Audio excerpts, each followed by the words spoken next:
Magandang araw po sa inyong lahat, lalong-lalo na po sa mga ginigiliw nating tagapakinig.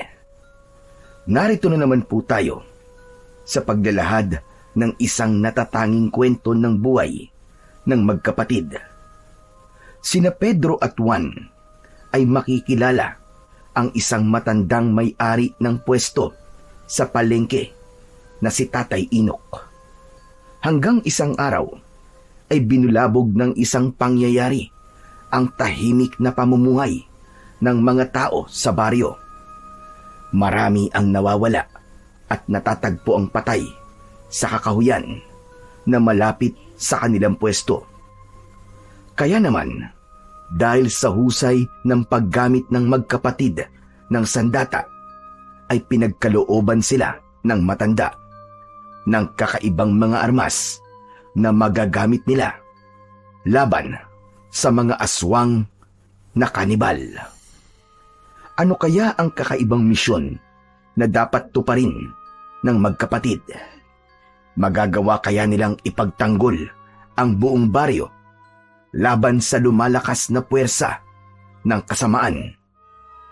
Sama-sama po nating pakinggan ang buhay at pakikipagsapalaran ng magkapatid na matadero na kumatay sa tribo ng mga aswang. Pero bago po ang lahat, mga idol, huwag po nating kalimutang mag-subscribe at i-hit ang notification bell sa aking YouTube channel na The Voice Addict at Apong Isaak para sa mas marami pang makapigil hiningang kwentong aswang at katatakutan mula sa mundo ng kababalaghan.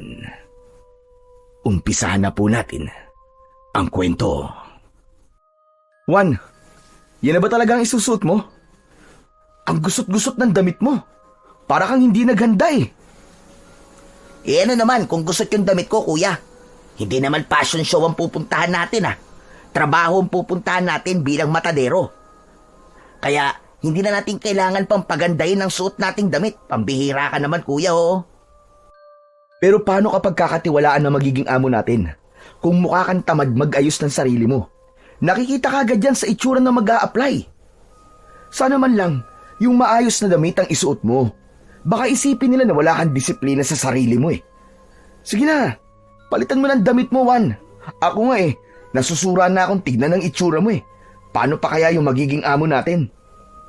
Sos, ikaw naman, kuya, masyado kang maarte. Kahit bagong plancha pa ang suot mo, alam mo, kuya, kung hindi ka marunong gumamit ng itak, wala rin yun. Ang batayan na ngayon ay hindi na tungkol sa pananamit, kundi kung gaano ka kagaling humawak ng itak. Saka kung gaano ka kabilis kumilos sa trabaho. Maganda nga ang suot mong damit. Mabagal naman na parang wala ka sa sarili mo. Wala rin sa isa yun. Saka, bakit ba palagi mo na lang akong pinakikialaman sa damit ko? Hindi naman kita pinakikialaman sa damit mo Ay nako, ewan ko sa'yo. Alam mo, Juan, hindi lang basta husay sa paghawak ng itak ang tinitignan ngayon, kundi kung paano ka magdala ng sarili mo kapag humaharap ka sa mga tao. Kailangan presentable ka kahit papano. Kung di mo kayang ayusin ang damit mo, paano pa kaya sa trabaho mo? Sige nga. Itinatama lang naman kita sa pananamit mo Tapos ikaw pa tong galit sa akin? Bahala ka na nga sa buhay mo. Basta ako, kuya, ang mahalaga, marunong akong kumatay ng hayop. Alam kong ginagawa ko sa trabaho ko. Mas importante sa akin yun kesa sa kinis ng suot ko. Basta, bahala ka na nga. Pero tandaan mo, minsan, ang unang tingin ng tao sa atin ay base sa itsura. Sana lang, hindi ka mapahiya mamaya. Wala pa nga tayong nakikitang magandang pwesto na pag-a-applyan natin ng trabaho. Ang dami mo na kagad sinasabi tungkol sa akin. At sana lang talaga, hindi ka magtago sa kinis ng suot mo kung wala ka namang tapang sa pagkatay ng hayop. Kaya sigurado ko, hindi ako mapapahiya. Sige na. Hirap makipagtalo sa'yo. Pero maiba nga tayo ng usapan, Juan. Alam mo na ba kung bakit tayo sa baryo ng Kalumpit lumipat ng bahay? Hindi kasi natin makausap ng maayos si nanay dahil sa kalagayan niya. Sa tingin mo, meron kayang iniiwasan si nanay at pinagtataguan? Aba, malay ko. Ikaw ang panganay sa ating dalawa eh. Dapat alam mo yan, kuya. Juan, kaya nga ako nagtatanong sa'yo eh. Hindi porket ako ang panganay, ay alam ko nang nangyayari sa pamilya natin. Hindi ko lang talaga maintindihan eh, kung bakit nagdesisyon ng ganun si nanay. Pagkatapos na mamatay si tatay. Para bang nagbago na si nanay eh. Palagi siyang natatakot at merong isang taong palaging hinahanap. Baka naman hinahanap niya ay ang kanyang mga magulang. Hindi ba't kahit kailan eh, hindi pa naman natin nakikita sina lolo at lola? Pero alam mo kuya, kahit ako, nagtataka na rin eh. Bakit kaya dito pa sa baryong to tayo lumipat? Ang layo-layo na sa dati nating tirahan. Tapos, parang ang tahimik pa masyado. Parang napakaliblib. Sabi ni nanay, dito raw siya pinanganak eh. Gusto niyang bumalik sa lugar na kinalakihan niya. Bukod dun, wala na siyang ibang sinabi tungkol sa ibang dahilan. Pero kuya, bakit kaya ngayon lang niya sinabi sa atin ang tungkol sa lugar na to, no? Ang weird, no? Ang alam ko dati, wala siyang kamag-anak dito, di ba? Kaya, imposibleng mga magulang niya ang hinahanap niya. Di ba? Isipin mo, kuya. Tama ka, Juan. Yan din ang iniisip ko eh. Pero, nakwento niya sa akin kagabi. Nung bata pa raw siya, ligtas daw at masagana raw ang baryong to. Kaya naniniwala raw siyang dito tayo makakahanap ng panibagong simula ng buhay natin. Panibagong simula? Ibig bang sabihin, kuya, gusto niyang kalimutan ang mga nangyari kay tatay? At ang paglipat lamang sa baryong to ang naisip niyang paraan para makalimutan niya ang nangyari kay tatay? Ganun ba yun? Siguro. Di ko rin alam. Pero, yun nga ang totoong dahilan ni nanay. Basta kuya, iba ang kutob ko sa bigla natin paglipat sa baryong to. Magtiwala na lamang tayo kay nanay. Malakas ang kutob kong may dahilan talaga kung bakit siya nagdesisyon ng ganito. Ang mahalaga, makahanap na kagad tayo ng trabaho para meron tayong pambili ng gamot ni nanay, di ba? Saka, maganda naman ang lugar na to ah. Tahimik at sariwa ang hangin. Malayo sa gulo at panatagan loob ko sa lugar na to. Yun ang importante. Tahimik nga, pero parang kakaiba rin ang pakiramdam ko. Para bang may tinatago ang lugar na to. Baka naman naninibago ka lang, Juan. Basta tandaan natin, pinili ni nanay ang baryong to dahil naniniwala siyang mas ligtas tayo rito.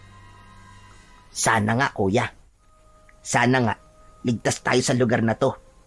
Pakiramdam ko tuloy, merong humahabol sa atin kaya nagkakaganon si nanay eh. Tignan mo nga kuya ang paligid natin oh. Hindi ka ba nagtataka? Huwag mo nalang pansinin ang paligid natin, Juan. Natural na tahimik ang lugar na to dahil nasa gitna tayo ng kagubatan ngayon. Sige na, bilisan mo na lang ang paglalakad. Kuya, saan ba tayo pupunta ngayon? Pambihira ka naman oo. Siyempre sa palengke. Kahit saan, basta merong trabaho na babagay sa ating dalawa. A-applyan nating lahat yun. Hindi pwedeng umuwi tayo nang walang nahahanap na trabaho. Hindi pwedeng umuwi tayo ng nganga. Nagmamadali sa paglalakad ang may 20 taong gulang na si Pedro, habang ang nasa huli naman ay ang 17 taong gulang niyang kapatid na si Juan. Malalaki ang hakbang ng kanilang mga paa habang tinatahak ang daan papunta sa palengke na tinutukoy ni Pedro. Yun ang baryo ng Kalumpit, tahimik at liblib na lugar na malapit sa pinakamalawak na kagubatan na bihirang puntahan ng mga tao. Habang tinatahak ng magkapatid ang daan, ay abala rin sila sa pagmamasid sa kanilang paligid. Tanging ang mga huni lamang ng ibon at kaluskos ng kanilang mga yabag sa tuyong dahon ang naririnig nila. Sa bawat hakbang, dama nila ang bigat ng kanilang dala, hindi lang ng kanilang mga sandata, kundi pati na rin ang kaba sa kanilang dibdib. Teka, isadali lang kuya. Sigurado ka bang ito ang tamang daan papunta sa palengke? Parang paulit-ulit na lang ang nakikita natin eh. Baka naman naliligaw na tayo. Huminto sa paglalakad si Pedro at tinignan ang kanyang paligid. Ang mga puno ay matataas at siksik. Tila nagsasara sa kanilang daraanan. Muli niyang tinignan si Juan. Nahabol na rin ang sariling hininga. Oo, Juan. Sigurado ako sa dinaraanan natin. Ang sabi kasi ni Nanay, dadaanan talaga natin ang malawak na kagubatang to. Pero kuya, matagal nang wala sa baryong to si Nanay. 10 taong gulang daw siya nang umalis dito. Marami nang nagbago dito panigurado at mahirap magtiwala sa sinasabi ni Nanay.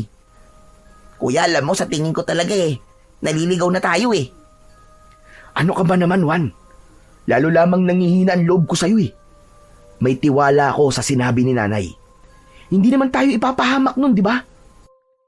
Sige na, maglakad pa tayong gando sa dulo. At kung nag-aalala ka, sige ganito. Maglagay ka ng palatandaan sa lupang yan. Kapag bumalik na naman tayo sa lugar na to, aba, saka tayo mag-isip na naliligaw talaga tayo. Tsaka tayo mag-isip ng paraan kung paano tayo makakalabas sa gubat na to. Palagay ko kasi tama naman ang dinadaanan natin eh. Kasi sumusunod lang naman tayo sa makinis na daan na madalas daanan ng mga tao. Oo na. Sana nga. Tama itong dinadaanan natin, kuya. Hindi na nagsalita si Pedro. Patuloy silang naglakad. Tangan ang kanilang mga itak. Ang hangin ay lumamig at tila mas lalo pang dumilim sa kanilang paligid. May mga aninong kumikilos sa gilid ng kanilang paningin. Ngunit sa tuwing lilingon sila, wala naman silang nakikitang ibang tao sa lugar na yon. Mas humigpit ang kapit ni Juan sa hawak-hawak nitong itak. Hanggang si Pedro naman ay abala sa pagtingin sa paligid. Malakas ang tibok ng kanyang puso habang nag-aalala sa kakaibang presensyang nararamdaman niya. Maya-maya pa ay muling nagsalita si Juan. Halata ang panginginig sa boses nito. Kuya, pakiramdam ko. Hindi lang tayong naririto sa gubat na to. Sus, Juan! Umiral na naman yung pagiging matatakutin mo. Akala ko ba matapang ka? Hindi ba't yan ang sinasabi mo sa akin kanina? Ako ang matatakot. Oh, bakit ngayon? Nagkakaganyan ka? Ngumiti si Pedro. Pilit na nagtatapang-tapangan sa harap ng kapatid. Inaasar niya si Juan na namumutla na sa takot. Ngunit kahit siya ay nararamdaman niya ang kakaibang galaw sa kanilang paligid. Ngunit hindi niya yon maaaring ipahalata sa kanyang kapatid. Huwag kang matakot, Juan. Tandaan mo, hindi tayo ordinaryong tao lang na walang alam pagdating sa pakikipaglaban. Mahusay tayong gumamit ng sandata. Tapos dala pa natin. Mahihirapan silang lumapit sa atin. Ano man ang nasa harap natin, haharapin natin sila na magkasama. Ayos? At sa gitna ng katahimikan ng kagubatan, narinig nila ang isang malalim at kakaibang alulong. Kasunod ng kaluskos na tila papalapit sa kanilang kinaroroonan. Kapwa sila napatigil. Nagkatitigan at sabay na kumapit ng maigpit sa kanilang mga sandata. Pero napangiti ang magkapatid nang lumabas mula sa halaman ang malaking baboy ramo. Sinundan nila ito dahil balak nilang huliin. Pero yun pala ang tamang daan para sa labasan ng gubat. At nakita nila ang palengke na marami ng tao ang namimili. Maingay ang paligid ng palengke at sumalubong sa kanilang pang-amoy ang malansang singaw ng hangin mula sa palengke. Oh, kuya, nandito na tayo. Ito na ang palengke nila, oh. Tama naman pala ang daan natin eh. Hindi tayo naliligaw. Sabi ko na sa iyo, Juan eh. Ikaw lang naman na nag-iisip ng kung ano-ano eh. Ay nako, Pagmasdan mo sila, oh. Hindi sementado ang daan. Lupa at damo ang sahig ng dinaraanan ng mga taong nagdadala ng kanilang paninda. Ang bawat pwesto ay yari lamang sa kawayan at pawid. Matagal na nakatayo sina Pedro at Juan habang nakatingin sa mga taong abala sa mga ginagawa. Mula sa kanilang kinaroroonan ay naririnig nila ang ingay ng tawanan, halakhakan at sigawan ng mga taong nag-aalok ng kanilang mga panindang isda, gulay at prutas. Sariwa ang mga yon at halatang kapipitas lang. Ang hangin ay humahalo sa samyo ng bagong lutong kakanin, inihaw na isda, at mabangong damo na nakapulupot sa mga panindang gulayin. May mga bata ring naglalaro sa tabi, tumatakbo at nagtatakbuhan sa pagitan ng mga puno. Ang mga matatanda naman ay abala sa pagbabaligtad ng mga bilao. Ang ilan naman ay abala sa pagbibilang ng sukli. Habang ang mga kinatay na karne ng baboy ay nakasabit at tumutulo pa ang mga sariwang dugo. Sa gitna ng kakauyan, ang palengke ay nagmistulang buhay na patunay ng pagtutulungan ng mga tao. Hindi ito nakatali sa modernong pamilyan, kundi sa payak na kalakalan kung saan ang isang bugkos ng saging ay maaaring ipagpalit sa isang tabo ng bigas at iba pang produkto. Natuklasan ng magkapatid na umiiral pa rin sa palengke ang pakikipagbarter. Ang barter ay isang palitan ng kalakal na walang ginagamit na pera. Ang bawat transaksyon ay sinasamahan ng ngiti at pagkikwentuhan. Parang hindi lamang kalakalan ang nagaganap, kundi pagbuo rin ng ugnayan sa gitna ng pakikipag-usap ng maayos. Habang abala sila sa pagtingin sa palengke, napako ang kanilang paningin sa isang matandang lalaki. Nag-iisa ito sa pwesto habang naghihiwa ng karne ng baka. Sa unang tingin ni Pedro, alam niya na kung anong hayop ang kinakatay ng matanda. Napatingin siya sa gawin ni Juan na doon na rin pala nakatingin. Ayos! Mukhang may trabaho na tayong maa-applyan, Juan. Pero mukha namang masungit siya, kuya eh. Alam mo ikaw, Juan, para ka talagang timang. Mamimili pa ba tayo ng papasukan trabaho? Tignan mo, sa hilerang yan, siya lang ang nag-iisang tindahan ng karne. Tsaka matanda na siya. Tsaka pansin mo, konti lang ang bumibili sa kanya ng karne, di ba? Dahil mahina lang siya pumilos at naiinip yung mga tao sa kakaintay sa kanya. Kaya sa tingin ko, siya ang dapat nating applyan ng trabaho. Ano sa palagay mo? Kuya, hindi ako mapalagay eh. Parang masungit talaga yung matanda eh. Ikaw na lang kaya makipag-usap dyan. Kung ayaw mo, diwag. Ako na lang ang makikipag-usap talaga. Hindi na hinintay ni Pedro na sumagot pa ang kanyang kapatid na si Juan. Nilapitan niya na ang kinaroroonan ng matandang naghihiwa sa mga laman ng baka na binibili naman ng isang babaeng nakatayo sa harap nito. Habang abala ang matanda, ay pinagmasdan niya ito. Ang buhok ay puting-puti na, magaspang at medyo nakasabog. Tingin niya ay 70 taong gulang na ang matandang lalaki. Ang balat nito ay kulubot at maitim dahil sa init ng araw at hirap ng magtrabaho. Sa paligid ng pwesto nito ay merong mga karne na nakasabit. Maliit ang lamesa na gawa sa kahoy. Merong nakapatong na isang gulok na putbod. Dahan-dahang lumapit si Pedro at sinimulang makipag-usap dito. Magandang umaga po. Kailangan po ba nyo ng matadero? Mabagal na iniangat ng matanda ang paningin nito. Bakas ang lalim ng mga mata na tila walang maayos na tulog. Nakakunot ang noo nito at napatitig sa kanyang muka. Hindi agad ito nagsalita dahil tinapos muna nito ang ginagawa. Saka ibinigay sa babaeng naghihintay ang binibili nito. Maya-maya pa ay muli itong tumingin sa kanya. Seryoso at parang kinikilala siyang mabuti. Manong, ako po si Pedro. Kasama ko po ang kapatid kong bunso, si Juan. Andun po siya.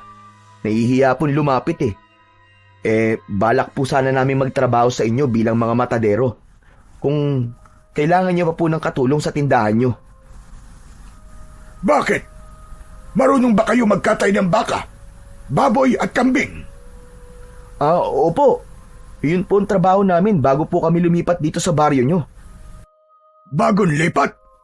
Ang ibig niyo sabihin ay dayo lamang kayo sa lugar na to. Nako, hindi ako basta-bastang nagtitiwala sa mga dayo. Pasensya na. Sa iba na lamang kayong lumapit. Bakit naman po, Manong?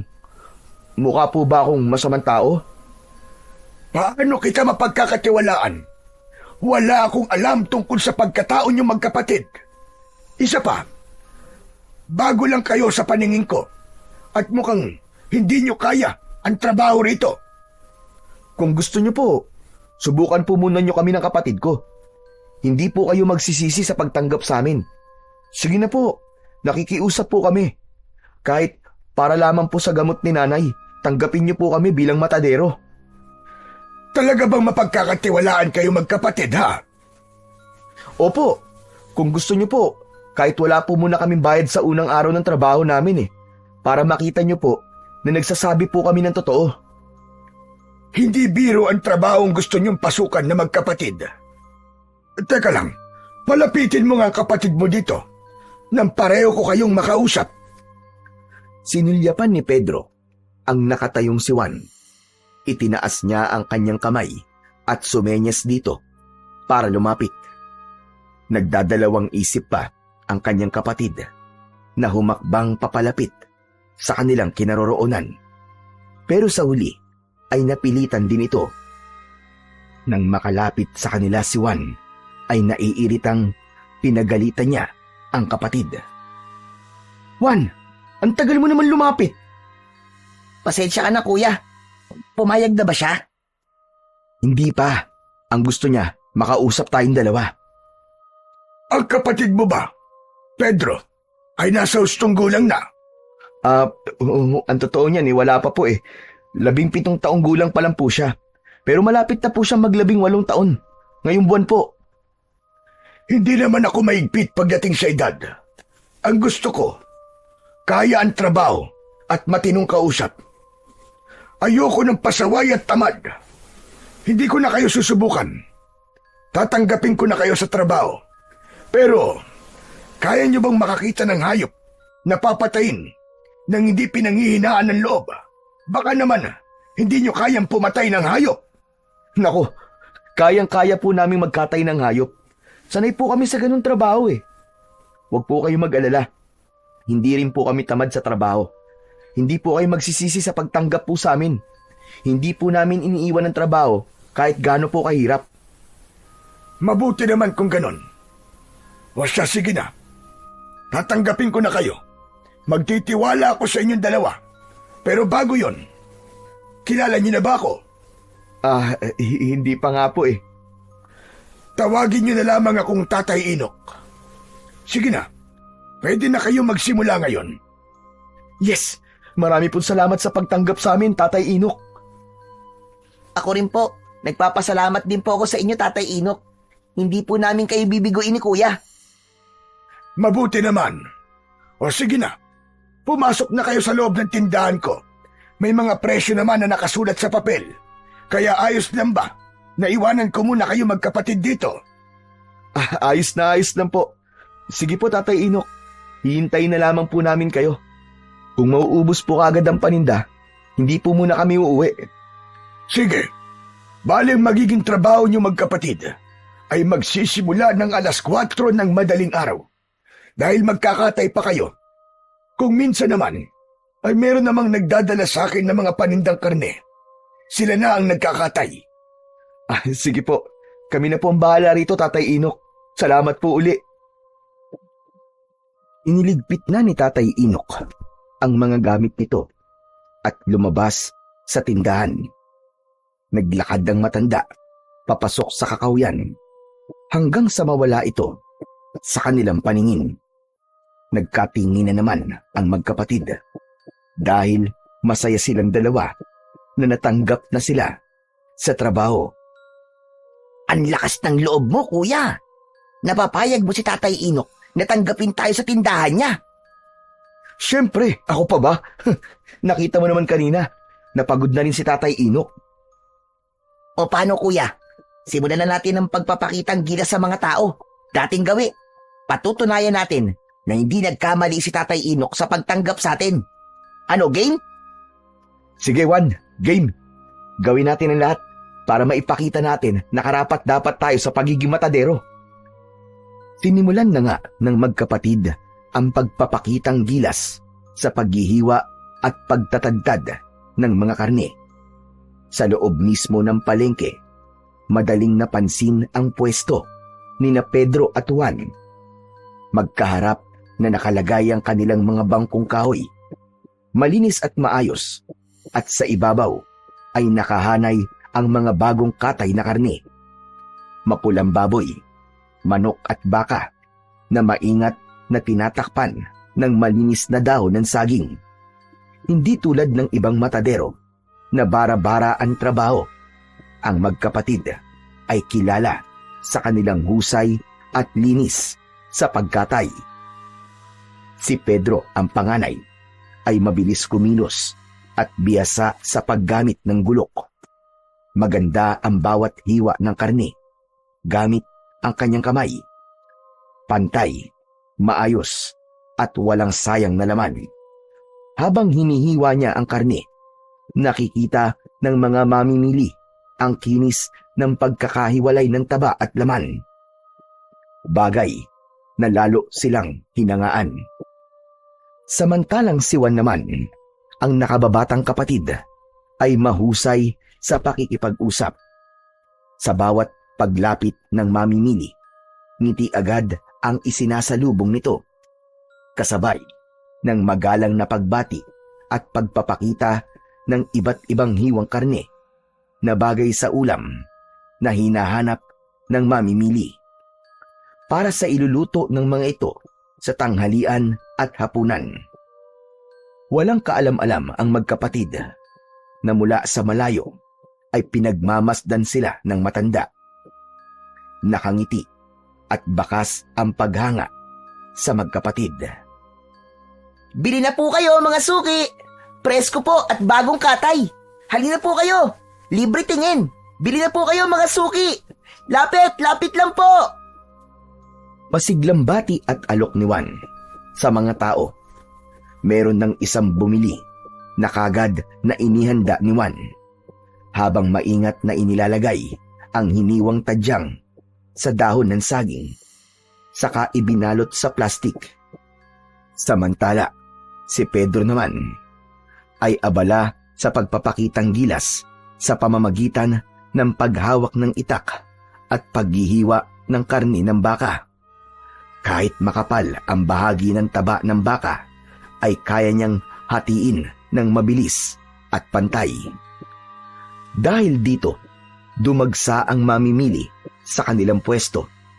Hindi lang sa gilas, sa pagkakatay na pahanga ang mga ito, kundi pati sa kanilang magalang na pakikitungo at maayos na pag-aayos ng karne.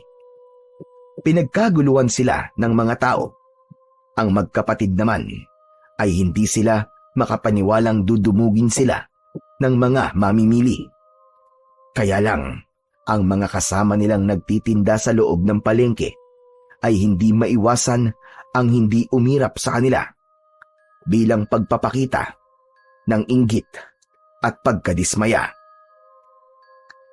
Sige lang po! Pili lang po kayo, mga suki! Sariwa po ang tinda namin at hindi po kayo magsisisi sa aming pagkakahiwa sa karne. Hindi na po kayo mahihirapan. Iluluto nyo na lamang po. Bili na po, mga suki! Bili na po! Dahil marami ang bumili, naubusan sila ng paninda. Nakita naman ni Pedro na merong nakatayong kambing sa gilid ng tindahan ni Tatay Inok. Nakatayo yun at may tali sa leeg. Walang pagdadalawang isip na kinatay ng magkapatid ang kambing at ipinakita sa mga mamimili kung gaano nila kabilis na napatay ang kambing. Hindi nila ito masyadong pinahirapan. Nagpalakpakan ng mga tao at sa sobrang tuwa ay nagbigay pa ang mga ito sa kanila ng karagdagang bayad. Tuluyang napuno ang kanilang pwesto ng mga tao. Nang kumalat ang balita na nagpapakitang gilas sina Pedro at Juan, nakalatag ang katawan ng kambing nang mas lalong nadagdagan ang dami ng tao. Nakapaghanda na sila ng mga kasangkapang bakal, mga pinatalas na gulok, kutsilyo at tablang kahoy. Malinis at maayos ang kanilang paligid. Bakas sa mga mata ng mga mamimili ang saya sa nakikitang palabas. Sige lang po mga suki, kitang-kita nyo naman po bagong katay. Sige po, pili lang po kayo. Kuya, mukhang nanonood na lamang sila. Parang wala naman silang balak na bumili. Ano ka ba naman, Juan? Ngayon ka pa ba mag-aalala? Panghuling katay na natin to. Mukhang ngayon lang naubos ang paninda ng matanda. Kaya simulan na natin ang pagpapakitang gilas. Alokin mo silang lahat, sige na. Pili lang po kayo mga suki. Bago ihiwain ng kapatid ko ang bahagi ng karne na mapipili nyo, magpapakita po muna kami ng husay namin sa paghiwa. Hindi nga nagtagal ay nag-agawan na ang mga tao sa pagturo kung alin bahagi ng karne ng kambing ang gusto ng mga ito.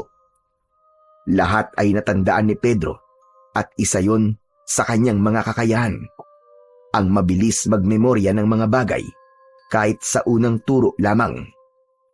Sinimulan ni Pedro ang pagpalang o pagtaga sa katawan ng kambing. Sa isang iglap, mabilis niyang naihiwalay ang malaking bahagi ng karne gamit ang kanyang gulok. Walang sablay ang bawat hiwa. Pantay at maayos. Namangha ang mga nanonood at narinig ang bulong-bulungan ng ibang taong naroroon. Dinaig pa raw nila ang matanda sa paghiwa ng karne. Kasunod naman ay si Juan, na hindi lang mahusay sa pagkakatay, kundi pati na rin sa pakikipag-ugnayan. Sa bawat hiwang ginagawa nito, ay ipinapaliwanag naman ito sa mga mamimili kung anong parte ng katay ang bagay sa sinigang, adobo o ginisa. Sa husay ng pananalita ni Juan, at kasama pa ng bilis ng kamay, mas lalo pang lumapit ang mga tao at sabik na bumili sa kanila. O mga suki, konti na lang po. Bili na po kayo, baka po kayo maubusan. Subukan niyo po itong tadyang, siguradong masarap po to para sa sinigang. Nagpatuloy ang exhibition ng dalawa. Si Pedro na nagpapakita ng tikas at bilis ng kamay sa pagkakatay, at si Juan na nagpapamalas ng galing sa pag-aalok at pagbibenta. Sa huli, halos maubos ang kanilang paninda dahil sa dami ng mamimiling naiengganyo sa kanilang ginagawa. Ang iba ay nagbigay pa ng bigas kapalit ng ibang paninda nila. Yun ang kakaibang kakayahan ng magkapatid. Malakas at mahusay silang manghila ng mga suki. Dahil doon ay hindi nila namalayan na malapit na palang dumilim ang paligid. Nagsisihan ng magkapatid dahil nalibang sila sa kanilang ginagawa at nakalimutan na rin nilang kumain ng tanghalian. Pambihira ka naman, Juan, oh. Bakit hindi mo naman pinaalala sa akin na hindi tayo kumain ng tanghalian? Sus, ikaw nga di mo rin naalala eh. Ako pa kaya? Isa pa, talagang nalibang din naman tayo sa ginagawa natin eh. Ang saya talaga no, kapag nauubos ang paninda. Masaya nga tayo, pero mga karatig naman natin na pwesto. Kulang na lang, tunawin tayo sa masama nilang tingin. Hayaan mo sila kuya. Pareho lang naman tayong naghahanap buhay eh. Dumiskarte rin sila ng para sa kanila. Kung sa bagay, tama ka. Wala naman tayong ginagawang masama sa kanila, di ba? Correct!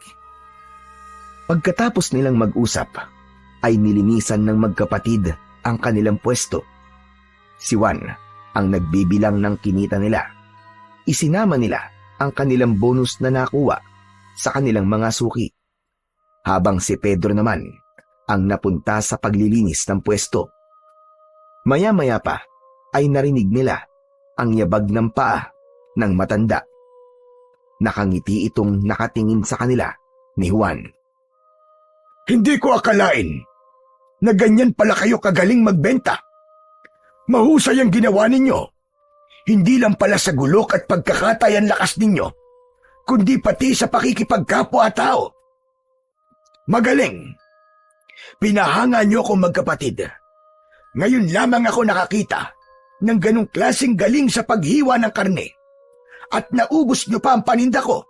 Bukod pa ron, ay nakita kong binigyan kayo ng mamimili ng tip, pero isinama niyo pa sa benta. Talaga palang mapagkakatiwalaan ko kayong magkapatid. Yun po kasi ang turo ng nanay sa amin eh. Isa pa, mahalin daw po namin ang trabaho para mahalin din daw po kami nito. Mahal po namin ang ginagawa namin, Tatay Inok. Saka, gusto po talaga namin ang ginagawa namin. Gaano na ba kayo katagal na nagtatrabaho bilang isang matadero? Si Juan po, bago lang po siya. Ako naman po, 10 taon pa lang po ako, tinuruan na po ako ni Tatay kung paano po magkatay ng mga hayop. Nasa lahi po talaga namin ang pagiging isang matadero. Hanggang sa lolo po namin, matadero rin po siya. At mahusay po talaga na magkatay ng hayop. Mabuti na lamang pala at tinanggap ko kayo at nagtiwala kagad ako sa inyo. Kung ganon, sige na. Makakauwi na kayo magkapatid. Pero ibibigay ko sa inyo ang bonus nyo kanina. Hindi naman sa akin yun eh. Ibibigay ko rin sa inyo ang kinita nyo ngayong araw para meron kayong pambili ng gamot ng nanay ninyo. Naku, maraming salamat po, Tatay Inok. Napakabuti po ninyo. Ako ang dapat magpasalamat sa inyo. Dahil naubos ang paninda ko. Malaking bagay ito para sa akin.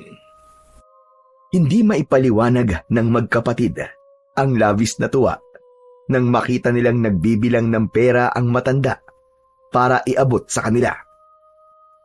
Lumapat sa palad ni Pedro ang kauna-unahang kinita nila sa unang araw ng kanilang trabaho. Habang ang natitirang pilas ng karne ng kambing ay ipinadala pa sa kanila ng matanda. Pagkatapos magpaalam ng magkapatid, ay masigla silang umuwi sa kanilang bahay. Dumaan sila sa masukal na kagubatan, dala ang kanilang mga itak. Ngunit hindi pa man sila nakakaalis sa lugar na yun, ay bigla silang nakaramdam ng kakaiban lamig ng ihip ng hangin. Napahigpit ang kapit ni Juan sa braso ng kanyang kuya. Kuya, bakit kaya sa tuwing napapadaan tayo sa bahagin to ng kakahuyan nakakaramdam ako ng takot? Takot ka dyan? Di ba't kanina naman natakot ka rin? Oh, ano nakita nating lumabas sa halaman? Hindi ba't baboy mo lang? Kaya kalimutan mo ng takot na sinasabi mo, Juan. Dahil palagi na tayong dadaan sa lugar na to magmula ngayon. Sa tuwing uuwi at papasok tayo sa trabaho. Kuya, makakatagal ako sa trabaho natin Pero sa lugar na to, sa palagay ko, hindi talaga ako makakatagal na dumaan dito. Para bang, sa tingin ko may aswang dito na bigla na lamang magpapakita sa atin Ano bang aswang-aswang ang sinasabi mo, Juan? Kasama mo naman ako, di ba? Isa pa, wala namang dapat nakatakutan sa lugar na to. Ikaw talaga, kung ano na lang ang lumalabas sa isip mo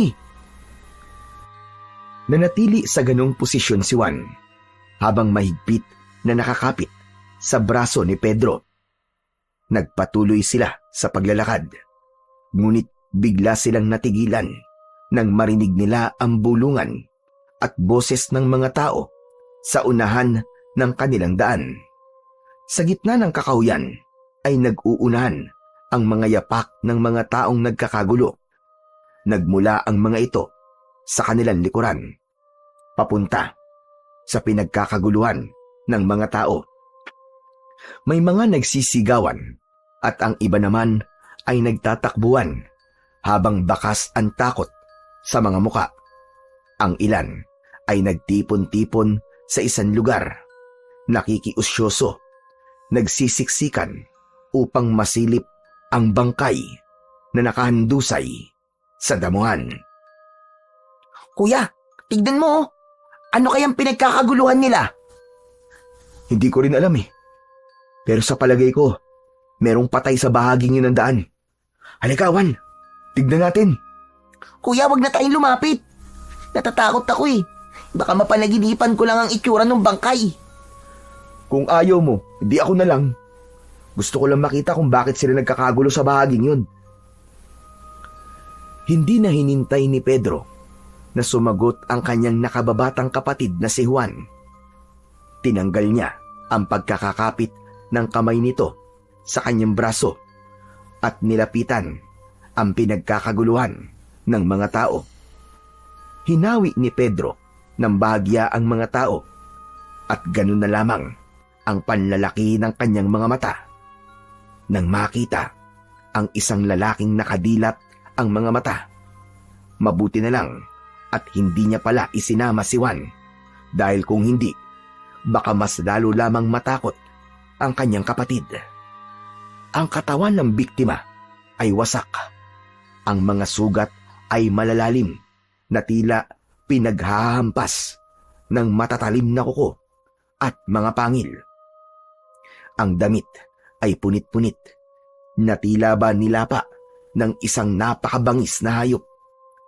Bumundol ang kaba sa kanyang dibdib, lalo na nang marinig niya ang sinabi ng ibang taong nakasaksi na meron na naman daw na biktima ang mabangis na hayop. Isang asong gubat na palagi na lamang daw pumapatay ng mga tao na matsetsempuan sa gubat. Nag-alala bigla si Pedro na baka pati silang dalawa ni Juan ay matsempuan din ng mabangis na hayop.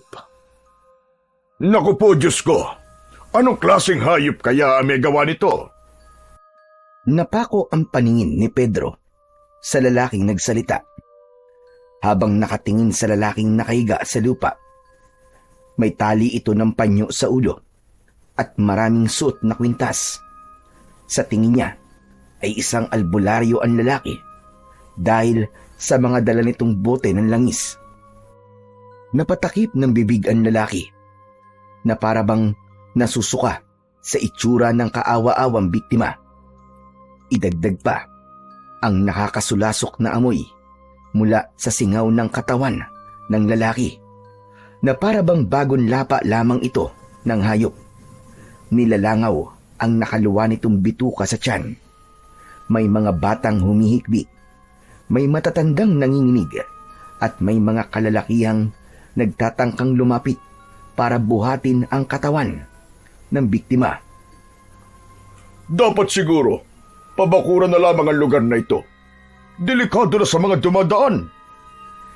Meron po bang ibang daan dito kung sakali po na haharangan na po ang gubat na to? Abay, wala na.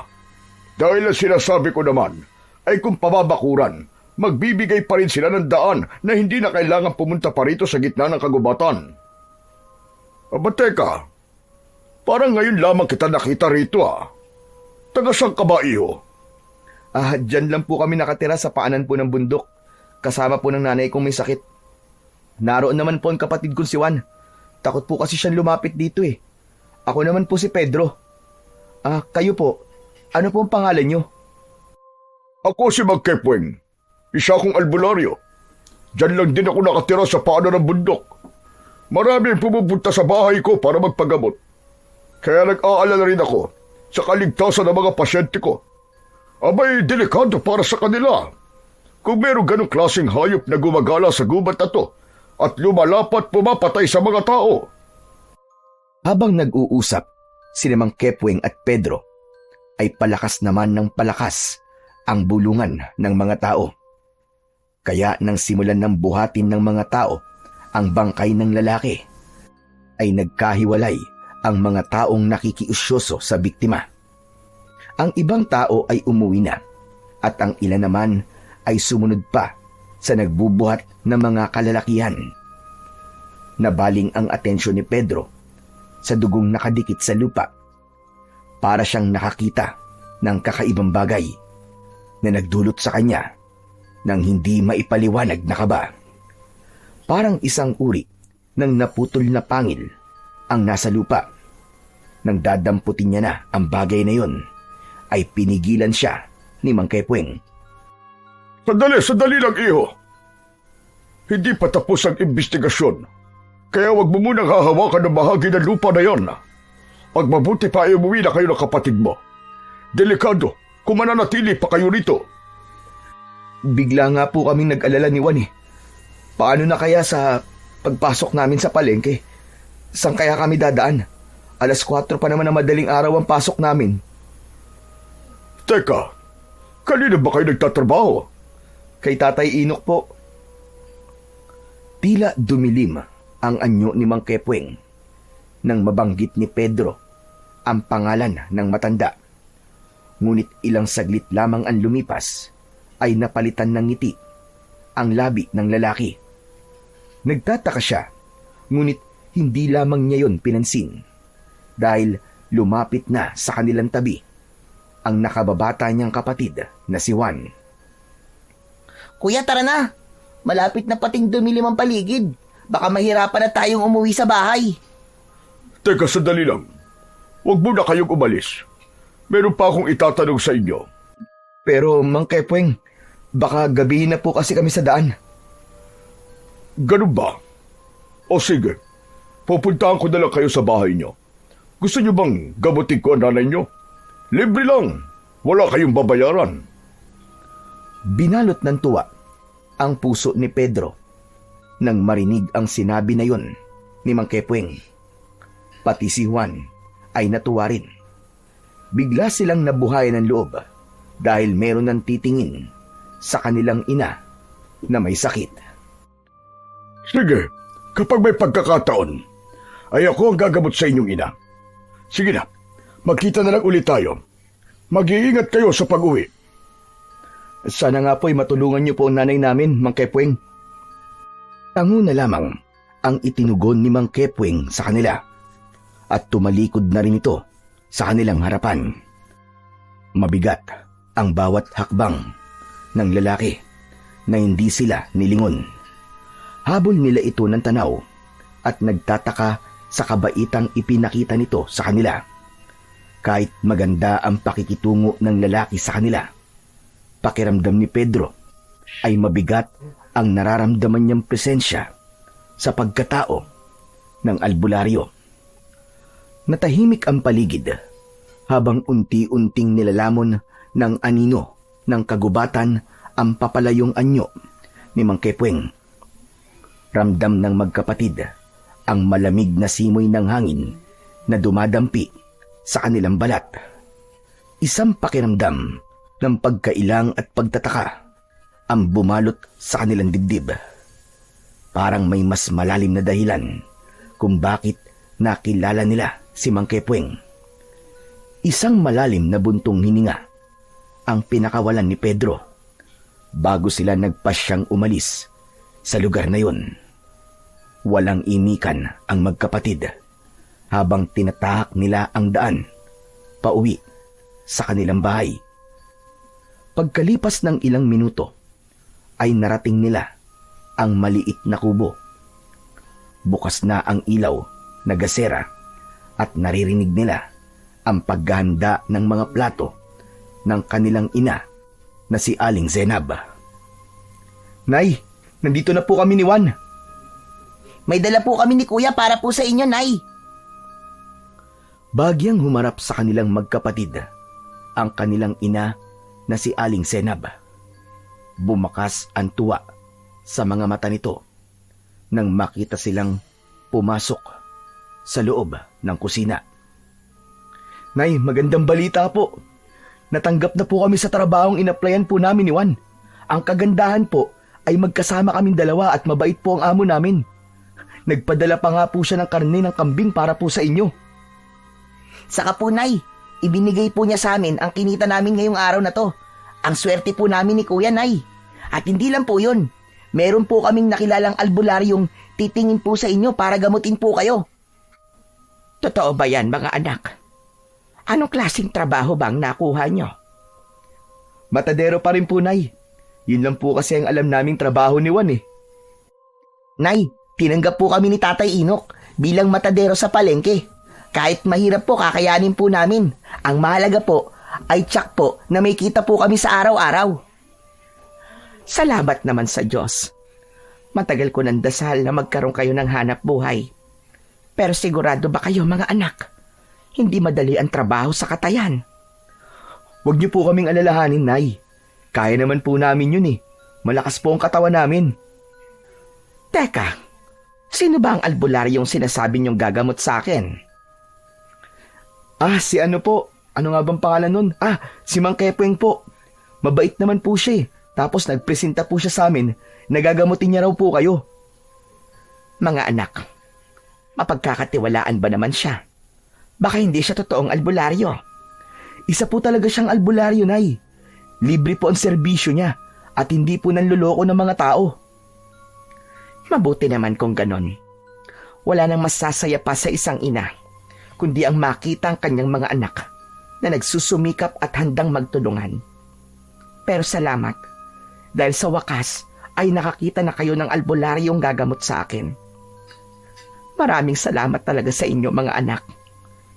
Hindi niyo ako pinapabayaan. Patawarin niyo ako kung kayo lang ang nagtatrabaho para sa atin. Nay, wag po kayong malungkot. Masaya naman po kami sa ginagawa namin ni Juan eh. Tsaka pangako, Nay, hindi po namin kayo pababayaan. Aalagaan po namin kayo sa abot po ng aming makakaya. Oo nga naman po, Nay. Aalagaan po namin kayo. Simula po ngayon, mas gagaan na po ang buhay natin. Basta hindi po tayo aalis sa lugar na to. Isang mahigpit na yakap ang isinukli ni Aling Zenab sa mga anak bago kinuha ang karne ng kambing na dala ni Juan. Inilagay yon sa lababo at nilinisan. Saka nilagyan ng maraming asin para bukas lutuin. Habang sina Pedro at Juan naman ay pumasok sa kanilang silid at nagpalit ng damit. Pagkalipas ng ilang sandali ay nagtungo naman sila sa kusina para kumain na ng hapunan. Nagdasal muna si Aling Zenab bago sinimulan ang pagkain. Pagkalipas ng ilang minutong pagkain, ay nagligpit ng mga pinagkainan ang magkapatid, habang ang kanilang ina naman ay nagpaalam na para makapagpahinga na sa loob ng kwarto nito. Naiwan ang dalawang magkapatid na naglilinis ng lamesa. Kuya, hindi mo ba sasabihin kay nanay ang nakita natin kanina doon sa kakawyan? Ano ka ba naman, Juan? Huwag kang maingay. Hinaan mo lang ang boses mo. Baka mamaya marinig niya tayo eh. Bakit naman natin sasabihin kay nanay ang tungkol sa nangyari sa kakawyan? Alam mo naman na may sakit siya, di ba? Gusto mo bang mag-alala pa siya? Ikaw, hindi ka talaga nag-iisip eh. Oo na, hindi na ako nag-iisip. Nag-aalala lang naman ako kay nanay eh. Meron ba nag-aalala na ganyan? Tatakutin mo pa si nanay? Sige na nga, magugas ka na nga lang ng plato. Inaantok na ako. Dapat talaga malaman ni nanay yun, kuya. Para mag-iingat din siya kapag wala tayo. Kung hindi niya alam ang tungkol sa nakita natin kanina, hindi siya mag-iingat, di ba? Saglit na napaisip si Pedro dahil sa sinabi ng kanyang nakababatang kapatid. Hindi niya kagad naunawaan ang ibig sabihin ng kapatid, pero mas pinili na lamang niya na manahimik. Ihanda na lamang niya palagi ang maliit na itak sa lugar na mabilis makikita ng kanyang ina. Bigla tuloy ang pagbundol ng kaba sa kanyang dibdib dahil mag-isa lang ang kanilang ina kapag sila ay nasa trabaho. Hoy, kuya! Kuya! Oh, Pambihira ka. Natulala ka na dyan. Ano, naisip mo na ba kung anong ibig ko sabihin? Tumigil ka na nga, Juan. Matulog na tayo. Maaga pa tayong gigising. Huwag na natin pag-usapan yan. Walang mangyayaring masama kay nanay, tapos. Iniwan ni Pedro ang kanyang nakababatang kapatid na naghuhugas ng plato sa lababo. Nauna siyang pumasok sa kanilang kwarto. Nahiga siya sa kanyang katre, habang sa kabilang gilid naman ng silid ay ang katre naman ni Juan. Hinintay niyang makapasok ang kapatid bago siya tuluyang natulog. Kinabukasan ay nagising ang natutulog na diwa ni Pedro sa mahinang pagyugyug ng kamay ni Juan sa kanyang balikat. Kuya! Kuya, gising na! Kuya! Magluluto pa tayo ng sinaing eh. Akala ko ba maaga tayong gigising? Bahagyang kinusot ni Pedro ang kanyang mga mata at napatingin sa labas ng nakabukas niyang bintana. Medyo madilim pa sa labas, pero nasanay silang dalawang magkapatid na magising ng ganung oras. Muling sinulyapan ni Pedro si Juan. Tapos na itong maligo. Umalis ito sa kanyang harapan at lumabas ng kanilang silid. Iinat-inat na bumangon si Pedro. Paglabas niya ay nagpaparikit na ng apoy sa kalan si Juan. Diretso naman siya sa likod ng kanilang bahay, kung saan ay naroon naghihintay ang isang malaking drum na may laman na tubig. Ngunit bigla siyang napatingin sa paligid ng kanilang bahay. Pakiramdam niya ay merong ibang tao na naroroon. Sinong tao dyan? Juan? Juan, ikaw ba yan? Anak ng putya, oo. Huwag mo naman akong tatakutin ng ganyan, Juan. Juan, sinasabi ko talaga sa'yo tatamaan ka sa akin. Sigaw ni Pedro habang nakatingin sa madilim na bahagi ng kakawyan. Maya-maya pa ay narinig niya ang malakas na yabag ng paa. Papalapit sa kanyang kinaroroonan. Lumabas sa kabilang pintuan ng kusina si Juan. Kaya nakumpirma ni Pedro na hindi ang kapatid niya ang nararamdaman niyang presensya sa paligid. Hoy kuya, bakit ka ba sumisigaw? Ang lakas-lakas ng boses mo, baka mamaya niyan magising pa si nanay. Para kasing may tao ko nakita eh. Akala ko talaga ikaw at tinatakot mo lang ako. Paano ako? Nakita mo naman akong nagluluto sa kalan kanina, di ba? Ay nako, diyan ka na nga. Bilisan mo na ang paliligo mo, kuya. Guni-guni mo lang ang nararamdaman mo. Sige na. Naiirita na iniwan siya ni Juan. Kaya naman, nagmamadali na rin siyang nagbuhos ng tubig sa katawan. Pagkatapos ay nagpalit na rin ng damit.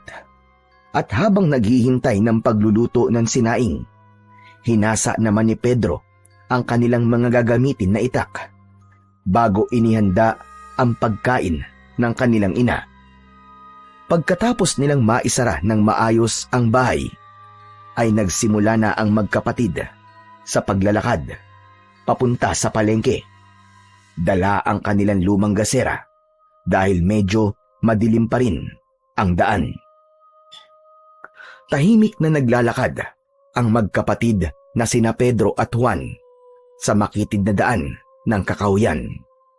Ang kanilang mga yapak ay marahang dumadagundong sa tuyong mga dahon at sanga na nakakalat sa lupa. Habang lumalalim ang kanilang paglalakad, tila ba may kakaibang lamig na bumabalot sa paligid.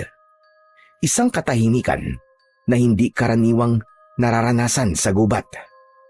Bigla, sa may di kalayuan, namataan nila ang mga anino ng mga taong nagkakagulo na sa unahan ng kanilang daan. Nakita rin nila si Tatay Inok na abala sa pagtingin sa isang nakahandusay na katawan ng isang lalaki.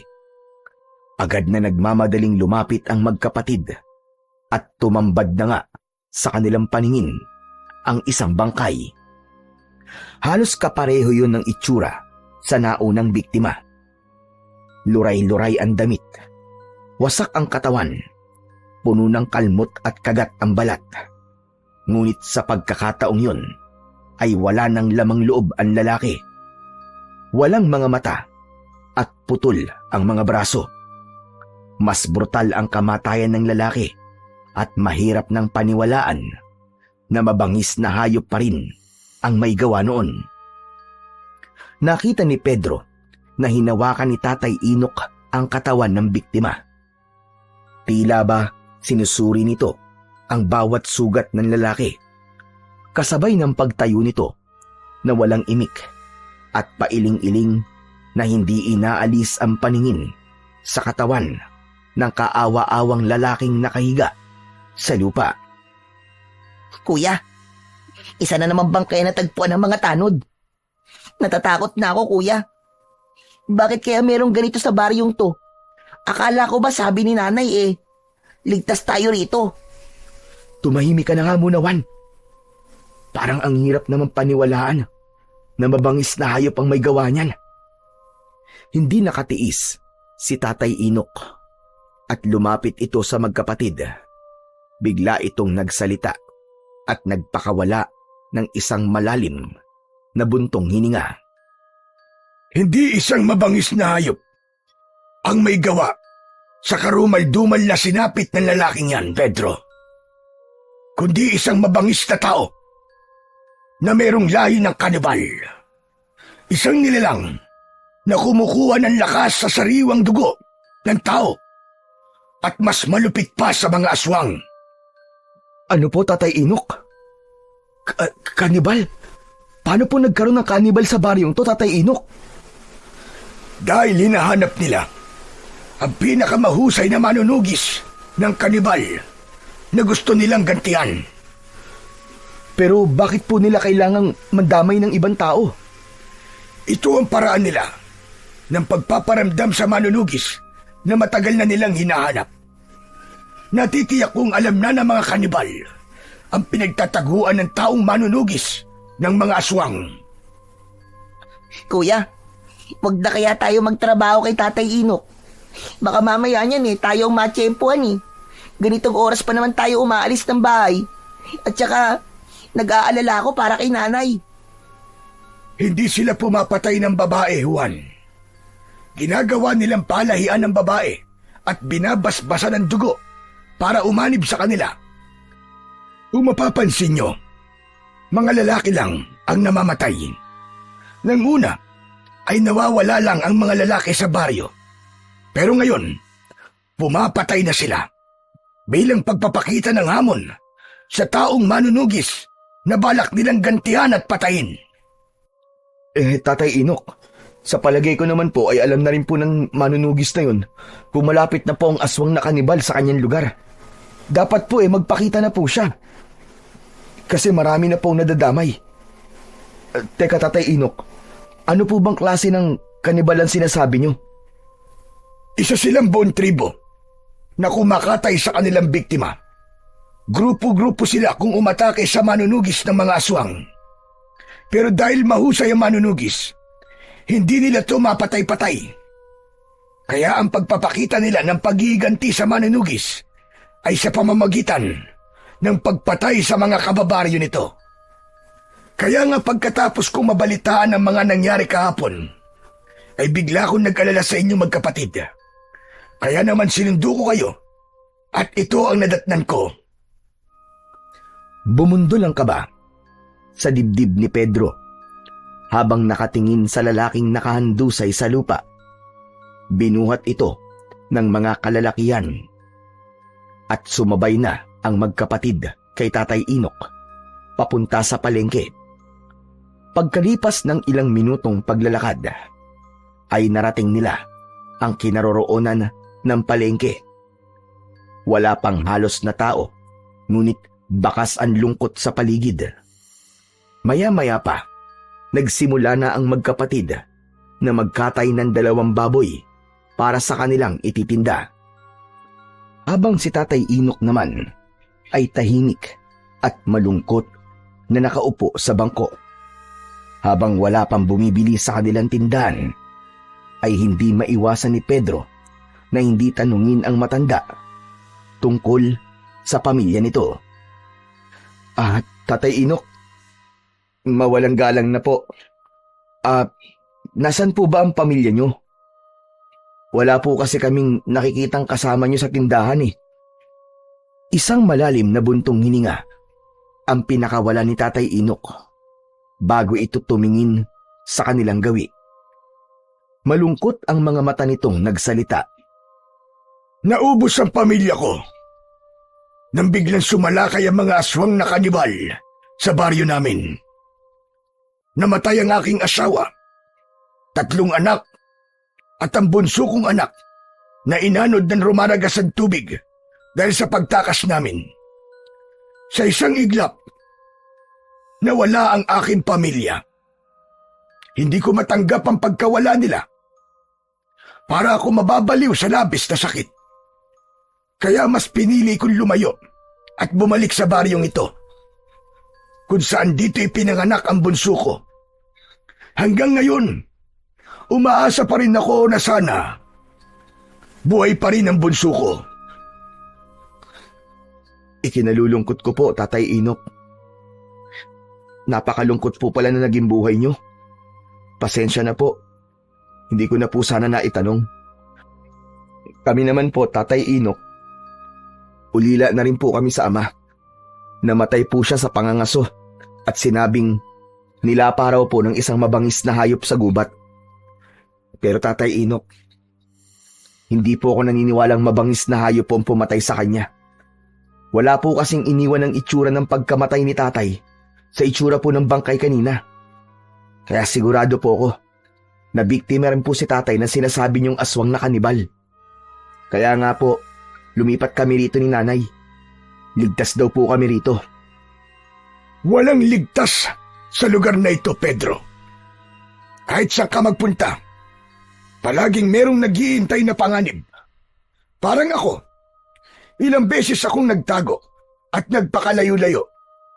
Pero nahahanap pa rin nila ako. Ano pong ibig niyong sabihin, Tatay Inok? Naramdaman ni Pedro ang paglapit sa kanila ni Juan na nagtataka na rin sa seryoso nilang pinag-uusapan. Saglit na tumigil si Tatay Inok sa pagsasalita at napatingin sa kanilang dalawang magkapatid. Ang totoo, ang manunugis na hinahanap ng mga aswang na kanibal at gustong paghigantihan ay walang iba kundi ako. Ako ang manunugis ng aswang na kumalaban sa kanila noon. Pero matanda na ako ngayon at wala nang kakayahang lumaban pa sa kanilang puwersa. Pero, Tatay Inok, bakit niyo po sinasabi sa amin to? Nang makita ko kayo, kung gaano kayo kahusay humawak ng itak, parang nakikita ko ang sarili ko sa inyo noon. Tulungan niyo ako. Naharapin ang mga aswang na kanibal. Gusto kong pigilan niyo sila sa pag-aasik nila ng lagim bago pa nila maubos ang mga tao sa baryong ito. Po, bakit po kami, Tatay Inok? Hindi ko alam kung bakit sa inyo ako nagtitiwala. Matagal kong itinago ang sikretong ito sa mga tao. Pero lubang magaan ang loob ko sa inyong magkapatid. At alam ko na malaki ang maitutulong niyo sa akin. Kayo ang nakikita kong tatapat at lalaban sa mga aswang na kanibal. Pero, Tatay Inok, hindi po sapat ang kakayahan naming magkapatid para labanan sila. Tama. Hindi pa nga sapat ang kakayahan nyo. At hindi sapat ang husay lang sa paggamit ng sandata. Ang dapat sa inyo ay tapang at tatag ng kalooban sa pakikipaglaban. Kailangan ko muna kayong sanayin sa paghawak ng sandata. Ibibigay ko sa inyo ang pinakamalakas na sandatang ginamit ko sa pakikipaglaban ko noon sa mga aswang. Tumayo ang matanda at pumasok sa maliit nitong silid. Pagbalik nito ay meron na itong dala na 2 kaluban na gawa sa goma. Ibinigay sa kanila ang mga yun. Tig-isa sila ng kagamitan. Pinagmasdan ng magkapatid ang sandatang nasa kamay nila. Pedro, para sa iyo itong jungle bolo. Ibinibigay ko yan sa iyo, batay sa nakikita kong kakayahan mo. Ang jungle bolo ay isang uri ng malaking gulok na gamit sa kagubatan. Malapad at mabigat ang talim. Bagyang nakakurba pababa ang dulo, kaya't mahusay itong pamputol ng makakapal na sanga at kawayan. Ang haba ng talim ay karaniwang umaabot mula 14 hanggang 18 pulgada. Makintab ang bakal na wari dumaan sa maingat na pagpapanday. Ang hawakan nito ay gawa sa matibay na kahoy o minsan ay sungay ng kalabaw. Makinis, ngunit matatag sa pagkakadikit. Madalas ay may ukit ito o simpleng palamuti sa hawakan na nagpapakita ng husay ng panday na gumawa dito. Ang kabuuan ng jungle bolo ay may bigat na sapat para magamit hindi lang sa gawain sa kagubatan, kundi maging sa pagtatanggol kung kinakailangan. Sa unang tingin, matapang at mabagsik ang anyo ng sandata. Parang isang kasangkapang likas na ginawa para ipaglaban sa mababagsik na nilalang. Sunod naman na hinarap ni Tatay Inok ay ang natitigilan pa rin na si Juan dahil kakaiba ang sandatang ibinigay ng matanda rito. Sa'yo naman, Juan. Bagay sa'yo ang sandatang Chris. Minana ko pa yan sa kaibigan kong Muslim. Ang Chris ay isang sinaunang sandatang katutubo na may kakaibang anyo at kagandahan. Ang talim ay mahaba at makitid. Ngunit ang pinakakilala rito ay ang alon-alon o alon na hugis ng ilang bahagi ng talim na parabang dumadaloy na tubig. Napakatalas nito at parehong nakapangingilabot at nakakatakot ang dating. Ang bakal ay makintab.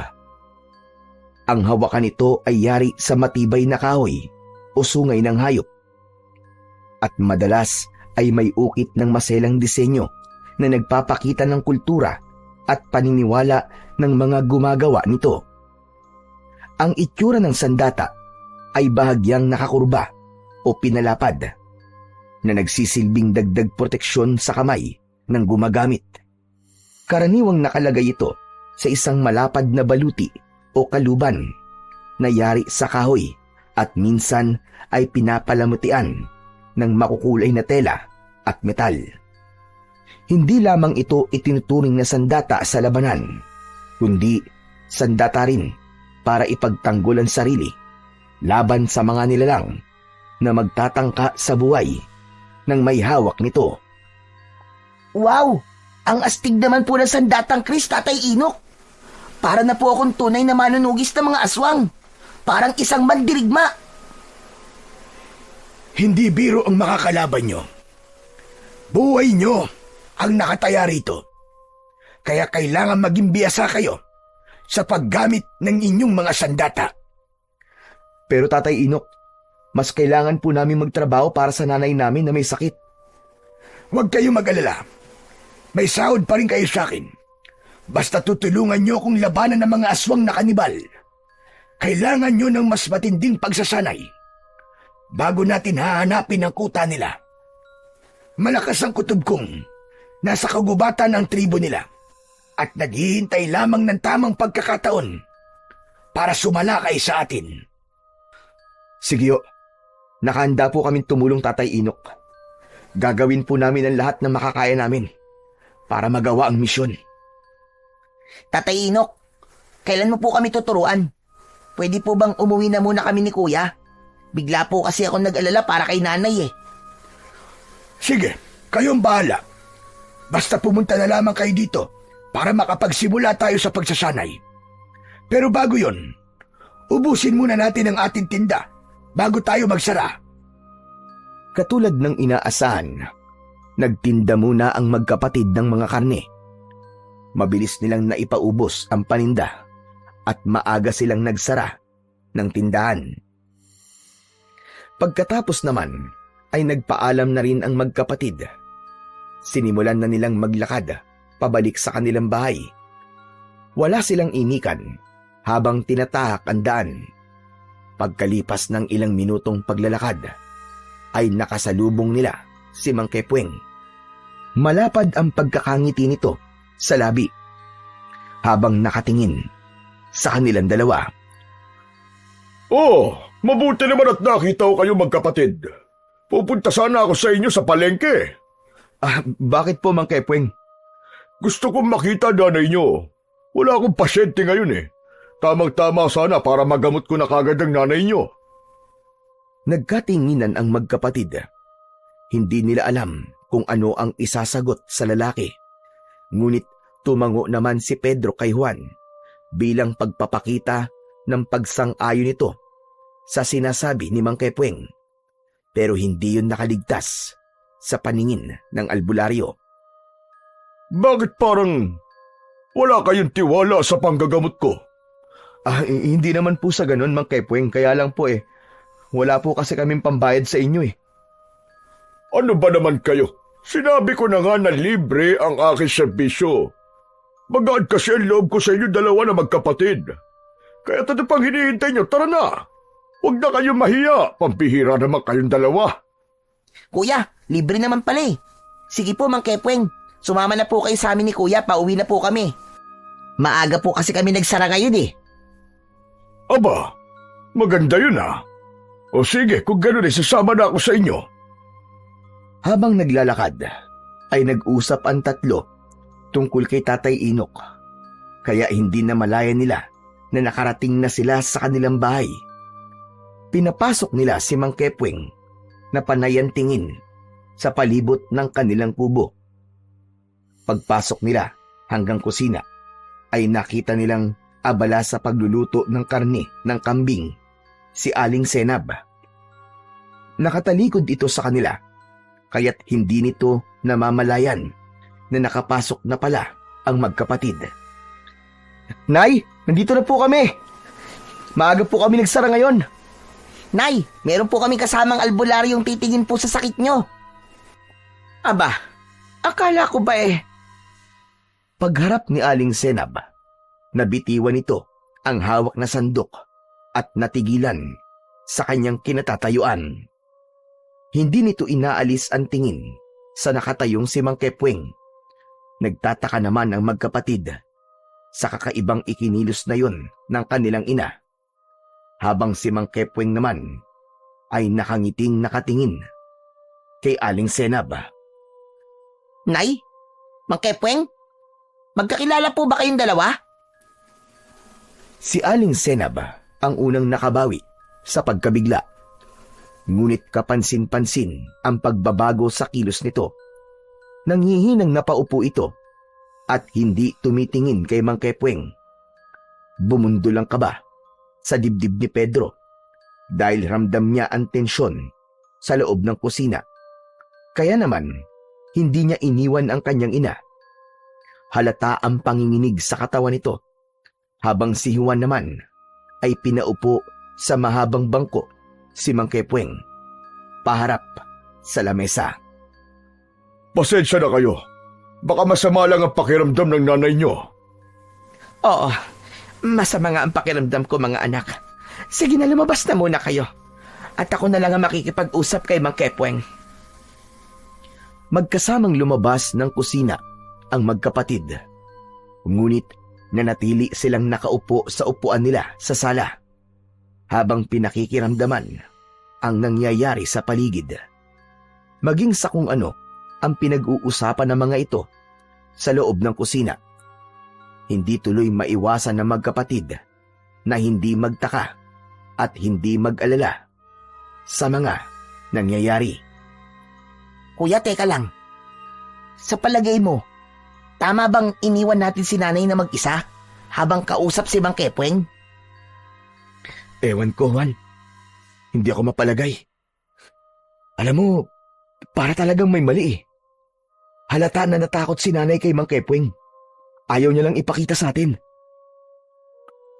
Magsasalita pa sana si Pedro nang lumabas si Mang Kepweng sa kusina. Kasunod, ang nakangiti nilang ina. Nagkatinginan silang dalawang magkapatid sa pagbabago ng emosyon ni Aling Senab. Huwag na kayo mag-alala sa nanay niyo. Marami na akong ginamot na katulad ng sakit ng nanay niyo. Lahat naman ay gumaling. Dati ko siyang kaibigan, kaya ganun na lamang ang kanyang gulat nang magkita kami. O siya, sige, paano? Aalis na rin ako. Basta't iinimin niya ang gamot na iniwan ko para sa kanya. Napatayo sa kinauupuan ang magkapatid dahil sa masayang balita na narinig nila mula kay Mang Kepweng. Tila nawala ang pag-aalala sa dibdib ni Pedro nang makitang maayos na ang kanilang ina. Inihatid pa nito si Mang Kepweng hanggang sa labasan. Hindi lang talaga mawala sa isip ni Pedro ang panginginig na yon ng kanyang ina kanina. Ngunit pinagbatayan na lamang niya ang masiglang pagkilos ng kanilang ina habang kausap si Mang Kepweng. Parang walang nangyari na bigla itong lumakas. Pagkatapos umalis ni Mang Kepweng, ay nagpaalam na rin sila sa kanilang ina na kailangan nilang bumalik sa palengke dahil balak ni Tatay Inok na turuan sila sa paggamit ng kakaiba nilang mga sandata.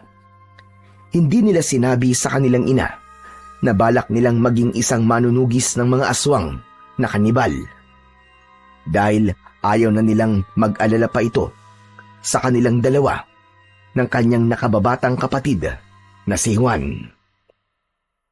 Pagkatapos pumayag ni Aling Senab, ay naglakad na sila papunta sa palengke. Lumipas lang ang ilang minuto, ay maayos nilang narating ang kinaroroonan ng kanilang pwesto. Nadatnan nila ang matanda na kanina pang naghihintay sa kanila. Sinabi nila kung bakit sila natagalan. Ikaw na muna, Pedro, ang tuturuan ko kung paano gumamit ng jungle bolo. Pero sa kakahuyan natin gagawin ang pagsasanay dahil maraming tao rito. Hindi nila tayo pwedeng makita.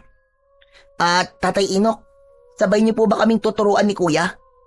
Oo, nakikita ko naman na mabilis kayong matututo sa mga ituturo ko sa inyo.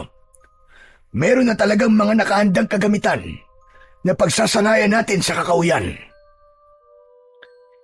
Hindi nga sila nagtagal sa palengke at agad silang pumunta sa kakahuyan para sa pagsasanay na kanilang gagawin. Pagkalipas ng ilang minutong paglalakad, ay tumambad sa kanilang paningin ang lugar kung saan ay merong mga nakatayong mga kahoy na sinadyang ibaon. Ang paligid ay napapalibutan ng matataas na mga puno na nagsisilbing bubong laban sa sikat ng araw. Habang ang mga ugat at damo sa lupa ay nagsusulputan na parang mga ahas na gumagapang. Sa isang maluwag na bahagi ng gubat, nilinis ni Pedro ang lupa gamit ang kanyang jungle bolo. Isang mabigat at matalim na talim na kayang sumibak ng mga sanga at kawayan. Dito niya ginamit ang kanyang lakas at kasanayan ayon sa sinabi ni Tatay Inok. Ang mga troso na nakatayo ay ginawa niyang target. Bawat hampas ng jungle bolo ay may tunog na matalim na sumasama sa hangin. Sa paligid ay naririnig ang huni ng mga ibon at kaluskos ng mga hayop sa damuhan. Tila nakikiisa sa kanyang puspusang pagsasanay. Ang pawis ay tumutulo na sa kanyang noo at ang bawat galaw niya ay nagpapakita ng tapang at determinasyon. Ang lugar na yon, bagamat payak, ay nagsilbing lihim na pugad kung saan hinuhubog ni Pedro ang kanyang sarili, hindi lamang bilang mandirigma, kundi bilang taong handang ipaglaban ang baryong nilipatan. Habang si Juan naman ay nagsisimula na rin sa pagsasanay gamit ang kris. Isang sandatang may kakaibang anyo. Ang talim naman ito ay alon-alon na parabang dumadaloy na tubig. Sa bawat pagwasiwas ng mga kamay nito, kumikislap ang bakal na tila apoy na sumasayaw. Mahigpit ang kapit nito at bawat hakbang sa damuhan ay sinasalubong ng mabilis at tiyak na galaw. Ginawa nilang katulong ang katahimikan ng gubat. Ang tunog ng pagbugso ng hangin at huni ng mga ibon ay naging musika sa kanilang pag-iensayo. Ang bawat hampas, bawat salag at bawat saksak ng kris ay hindi lamang pagpapatalas ng kakayahan, kundi isang ritual ng disiplina at lakas ng loob para kay Juan. Sumasabay ang dikta o utos ni Tatay Inok sa magkapatid. Tuluyang nagpamalas ng husay ang magkapatid nang matutunan nila ang itinuro ni Tatay Inok. Ngunit habang nag-iensayo, ay bigla silang sinalakay ng mga kalalakian na nakabahag at may mga pana sa likod. May mga pinturang kulay puti ang mga muka at sumisigaw ng kakaibang pag-angil at paghuni ng bibig. At tanging ang mga ito lamang ang nagkakaintindihan. Pinalibutan sila ng kakaibang mga nilalang. Punta kayo. Sila ang mga kanibal sa umaga at aswang sa gabi. Magagamit na ninyo ngayon ang mga natutunan ninyo. Maging si Tatay Inok ay humanda na rin sa pakikipaglaban sa mga bagong dating na nilalang. Halos 10 ang bilang ng mga taong may kakaibang mga itsura. Lahat ay nakangisi na kulay pula ang mga mata. Ang mga ngipin ng mga ito ay matutulis na parang pangil ng mababangis na mga hayop.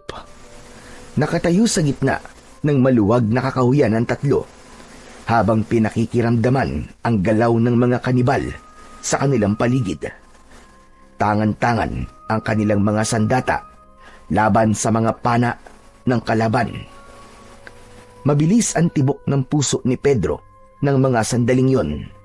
Dahil yon ang unang beses na laban na gaganapan nilang dalawa ni Juan. Sa kaliwang tabi ay si Juan. Mahigpit ang hawak nito sa kris, handa sa bawat pag-atake ng mga kalaban. Mag-iingat kayo magkapatid. Talasan niyo ang inyong pakiramdam. Kayo rin po, Tatay Inok. Sa tingin ko po, kanina pa po nila tayo pinapanood sa pagsasanay. Kuya, wag na muna kayo magsalita. Para kasing nagbabalik na silang umatake. Tignan nyo. Hindi nga nagkamali si Juan sa sinabi nito. Unang sumugod ang 3 kanibal. Mabilis na parang mga hayop na gutom.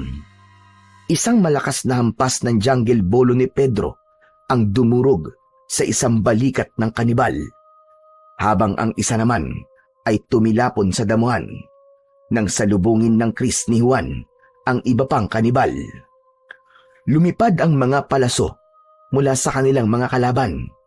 Matagumpay naman na naiwasan yun ng magkapatid. Para silang hangin na nakikipagsabayan sa mga pag-atake ng mga kanibal na takam sa kanilang mga dugo at laman. Bawat sugat na tinatamo ng magkapatid ay nagdudulot ng pagka-agresibo sa mga kanibal na walang tigil sa pag-atake. Juan, puntiryahin mo ang kanilang leg. Ikaw naman, Pedro, salagin mo ang lumilipad nilang palaso gamit ang iyong bolo. Pero, Tatay Inok! Kahit malapitan ang pag-atake ng mga kanibal, ay hindi nakaubra ang mga yun sa bilis ni Pedro. Para bang naging malakidlat na sa pagkilos ang binata. Yun ang kapangyarihang hatid ng sandata sa magkapatid. Kaya naman, marami ang bumabagsak na kalaban sa lupa at si Juan ang tagagilit ng leeg ng mga nakahandusay na kanibal. Habang ang natitirang mga kalaban ay patuloy sa pag-angil na parabang hindi natatakot sa sandata ng magkapatid. Si Juan naman ay kumilos na parang sumasayaw sa indayog ng hangin. Inikot nito ang katawan at sa isang mabilis na saksak ng Kris ang tumapos sa ikatlong kalaban. Maya-maya pa, dumating ang iba pang mga kanibal. Mas lalong naging mabilis ang kilos ng magkapatid, habang si Tatay Inok naman ay humihingal na nakikipaglaban sa mga kanibal. Mas dumarami at lumalakas ang sigaw, ang mga hampas ng kalmot at paglipad ng mga palaso sa kanilang kinatatayuan. Tinamaan ng palaso sa balikat si Pedro. Padaplisyon, kaya hindi masyadong dumugo. Ngunit bigla siyang natigilan nang makitang unti-unting naghihilom ang sugat niya sa katawan, at nakita rin yun ni Juan dahil maging ang sugat nito ay nawawala rin. Huwag na kayong magtaka, sapagkat ang hawak ninyong mga sandata ay merong taglay na kapangyarihan na kayang magpagaling ng sugat sa sino man na may hawak nito. Kaya huwag na kayong mag-alala. Tapusin na natin ang laban dahil nagsisimula na silang sumalakay. Sige, sugod! Ang 5 bagong dating na kanibal ay sabay-sabay na umatake sa kanila. Mabilis na umatras si Tatay Inok, ngunit bago pa malapitan, 2 katawan ang bumagsak matapos tagain ni Pedro ang mga sumugod. Si Juan ay humarang sa natira. Ang bawat alon ng Kris ay tumatama sa laman hanggang sa duguan ng humahandusay sa lupa ang mga kanibal. Pagod na sila, ngunit matatag pa rin silang nakatayo sa gitna. Hinarap nilang 3 ang nalalabing 2 kanibal. Humaginit ang itak ni Tatay Inok. Tumusok sa dibdib ng isa. Ang huli ay sumugod naman kay Pedro. Ngunit mabilis itong hinarangan ni Juan at sabay nilang tinapos ang buhay nito sa pamamagitan ng saksak gamit ang Kris. Kasabay ng matalim na hiwa ng jungle bolo. Natalo ang mga kalaban at sabay-sabay na nasunog ang mga katawan. Ang katahimikan ay binalot ng hingal mula sa pagod na katawan ni na Pedro, Juan at Tatay Inok. Hingal na hingal sila, ngunit nakatindig pa rin. Magkakatabi ang 3. Sa gitna ng kanilang pakikipaglaban, napatunayan nilang hindi lamang sandata ang nagbibigay ng lakas, kundi ang pagkakaisa, tapang at tibay ng loob sa pagharap nila sa mga nilalang. Sa tagal ng kanilang labanan, malapit nang dumilim ang kapaligiran. Isinama ng magkapatid si Tatay Inok sa kanilang bahay, ngunit pagdating nila sa kanilang tirahan, tumambad sa kanilang paningin ang sirang bahay at bukas na pintuan. Bumundol ang kaba sa dibdib ni Pedro. Ano nangyari dito? Nay! Nay, nasan kayo? Nay, nandito na po kami ni Juan! Ngunit walang tugon mula sa kanilang ina na si Aling Zenab. Naluluwang pumasok sa loob ng bahay si Juan at hinanap ang ina sa lahat ng sulok ng bahay. Pagbalik sa labas ay naluluha itong nagsalita habang nanginginig ang katawan dahil sa takot at pag-aalala. Kuya, nawawala si nanay. Hindi natin siya dapat iniwanan mag-isa dito. Malamang na merong kumuha sa nanay nyo. Sa itsura ng bahay nyo, parang nagkaroon ng matinding habulan mula sa mga taong kumuha sa inyong ina. Tatay Inok, ano na pong gagawin namin? Tulungan niyo po kaming mahanap si nanay. May sakit po siya, Tatay Inok. Baka po kung ano po nangyari sa kanya. Sa palagay nyo, sino ba ang kukuha sa nanay nyo? Bago lamang kayo rito sa baryo at imposibleng may magtangka sa buhay ng nanay nyo. Hindi po bago si nanay sa lugar na to, Tatay Inok. Dahil dito po siya ipinanganak. Kaya nga po nagtataka kami kung bakit bumalik siya rito eh. Kung ganito po pala kagulo ang lugar na to. Sino pang nakakaalam sa lugar na to? Si Mang Kepwing po. Yung albularyo pong gumamot kay nanay. Mang Kepwing? Mang Kepwing baka mo? Isang albularyo? Teka, parang narinig ko na ang pangalan niya. Pero hindi siya isang albularyo. Kilala ko ang lahat ng albularyo sa baryong ito. Imposible yun. Dahil palagi ako naglilibot sa baryong ito. Biglang nangihinang napaatras ng hakbang ang matanda. Bumakas ang takot sa mga mata nito at nag-aalalang napasulyap sa kanilang dalawang magkapatid. Hindi maaari. Kung hindi ako nagkakamali, si Kepwing ang nagdala sa nanay niyo sa kanilang tribo. Po, bakit naman po makakarating sa tribo si nanay? Dahil nakakasigurado ko si Kepwing na tinutukoy niyo ay ang anak ng pinuno ng mga kanibal na napatay ko at balak na magiganti sa akin. Siya ngayon ang pinuno ng mga aswang na kanibal.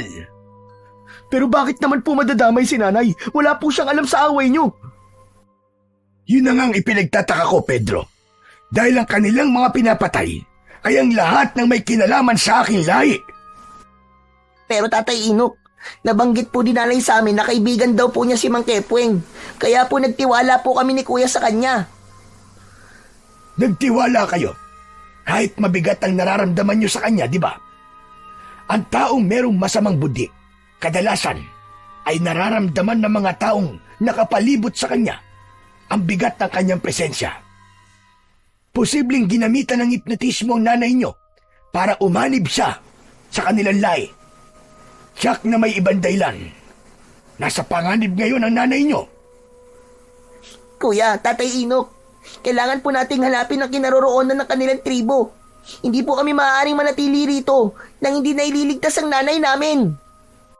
Kapat na po siguro mga natutunan namin pagdating po sa pakikipaglaban, Tatay Inok. Pagkatapos po namin marinig na nasa panganib po ang nanay namin, hindi po kami mapapalagay dito. Sige, tutulungan ko kayo. Sa palagay ko ay kasalanan ko rin kung bakit nadamay kayo magkapatid. Marahil ay iniisip nilang mga apo ko kayo, kaya kinuha nilang nanay nyo. Sa gabi sila magsasagawa ng ritual kapag merong bagong sapi sa kanilang pangkat. Kaya habang hindi pa dumidilim ang paligid, ay hahanapin natin kung nasaan sila nagtatago. Simulan na po natin ang paghahanap sa kanila, Tatay Inok. Nagmamadaling kumilos ang tatlo sa paghahanap sa kuta ng mga kanibal. Binalot ng pag-aalala ang dibdib ni Pedro, ganun din si Juan. Hanggang inabutan na sila ng pagdilim sa daan. Tanging tanglaw lamang nila ay ang maliwanag na sikat ng bilog na buwan. Tahimik na naglakad sina Tatay Inok, Pedro at Juan sa pusod ng kagubatan. Ang kanilang mga yapak ay halos hindi marinig sa makapal na damo.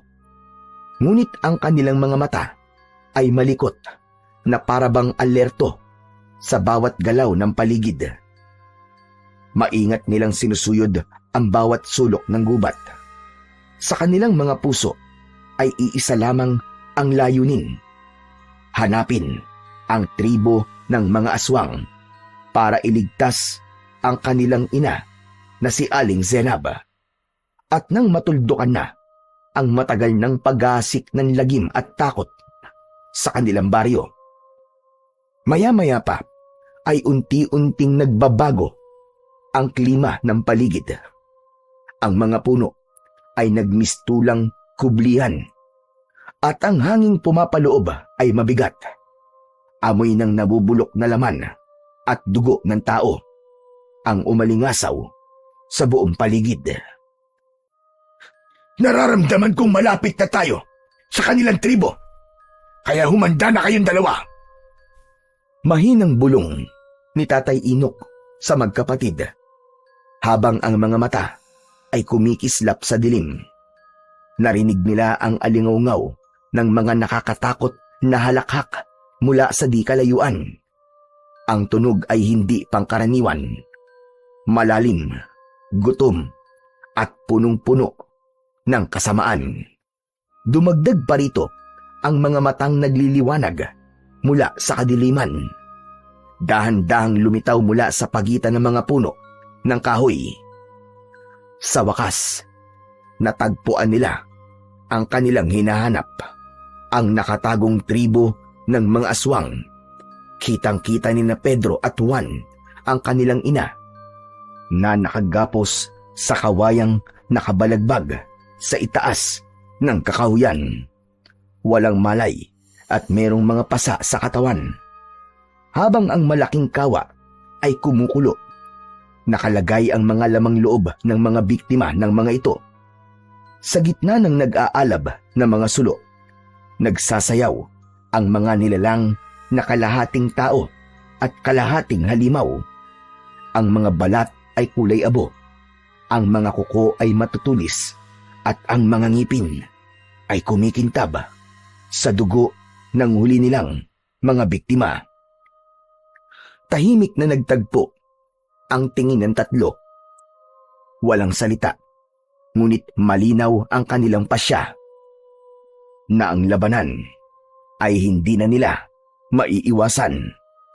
Pumunta sa gitna ng mga aswang si Mang Kepweng. May hawak itong sibat na gawa sa matulis na bato. Alam kong susugod kayo sa tribo namin dahil hawak ko ang pinakamahalagang bagay sa mga buhay nyo. Nagkakamali ka. Wala akong kinalaman sa kanila. Kaya wag mo silang idamay. Pakawalan mo ang nanay nila.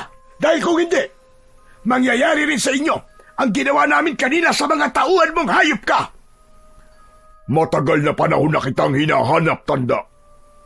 Pagkatapos pakakawalan ko lamang ang nag-iisa kong alas. Nagkakamali ka. Hindi mo ba talaga nakikilala ang babaeng nakatali sa itaas ng puno? Pambihira. Napakawalang kwenta mo palang ama kung sarili mong anak ay hindi mo makilala. Pambihira. Ako lang pala ang nakakakilala sa kanya. Matagal kong pinag-aralan ang lahat ng tungkol sa'yo, tanda. Ano ang ibig mo sabihin? Itanong mo sa dalawang kasama mo kung ano ang pangalan ng kanilang ina. Napasulyap si Tatay Inok sa gawi ng nag-aalalang magkapatid. Nagtataka sila sa naging pag-uusap ng dalawa. Pedro, Juan, ano ang totoong pangalan ng nanay ninyo? Senab po. Senab po ang pangalan ng nanay namin, Tatay Inok. Bigla, bumagsak sa lupa si Tatay Inok sa labis na pagkabigla. Nanginginig ang katawan nito at takot na napatingin sa gawi ni Aling Zenab, habang wala pa rin itong malay na nakagapos ang mga kamay at paa habang nakasabit sa puno. Tatay Inok, ano po nangyayari? Hindi ko po maintindihan. Lumakas ang alingaw-ngaw ng tawa ni Mang Kepweng sa nakitang reaksyon ng matanda. Ang hina talaga ng mga ulo nyo. Anak ni Tatay Inok ang nanay nyo. Si Senab, ang bunsong anak ni Tatay Inok, na tinangay ng malakas na agos ng tubig habang tumatawid sila sa ilog para tumakas. Ang nakakuha sa kanya ay ang kaibigan rin niya na si Lento, na napatay ko rin dahil natuntun ko kayo sa baryo nyo. At sa dinami-rami ng paglilipatan nyo, dito pa talaga sa lugar kung saan nagsimula ang lahat. Tatay Inok, totoo po ba sinasabi ng halimaw na yan? Oo, Juan. Totoo. Mga apo ko kayo. Anak ko si Senab. Naluluwang bumaling ng tingin si Pedro sa gawi ni Mang Kepweng. Pakawalan mo nanay namin, Mang Kepweng! Kung ikaw ang pumatay sa tatay namin, dapat kang magbayad. Buhay ang kinuha mo, kaya buhay rin ang magiging kapalit.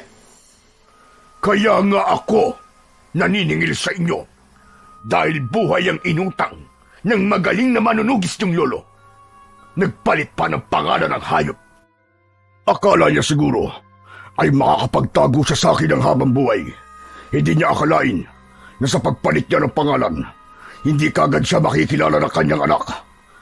Pinahirapan niya si Zenab sa paghahanap sa kanya.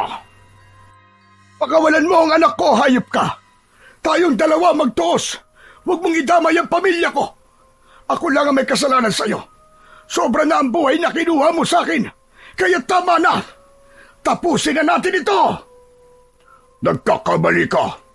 Damay-damay na to. Ubusan ng lahi. Matirang matibay. Tama lang, Satsat! Simulan na natin ang laban! Unang sumugod, ang galit na si Juan.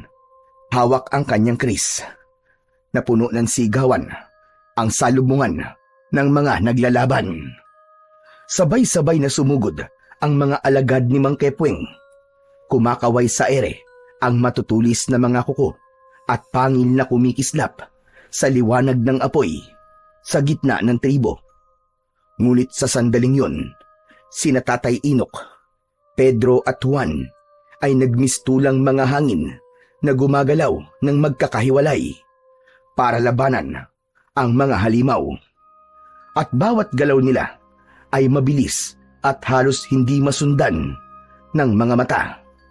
Maliban kay Tatay Inok na dahil sa katandaan ay madaling napapagod at nagpapahinga sa bawat kanibal na napapatay nito. Si Pedro naman ay kumikilos na parang naglalaho at muling sumusulpot. Ang kanyang jungle bolo ay sumasabay sa ihip ng hangin. Dumadaplis, ngunit eksaktong tumatama sa dibdib ng bawat aswang na lumalapit sa kanya. Para siyang ihip ng hangin na di mahawakan.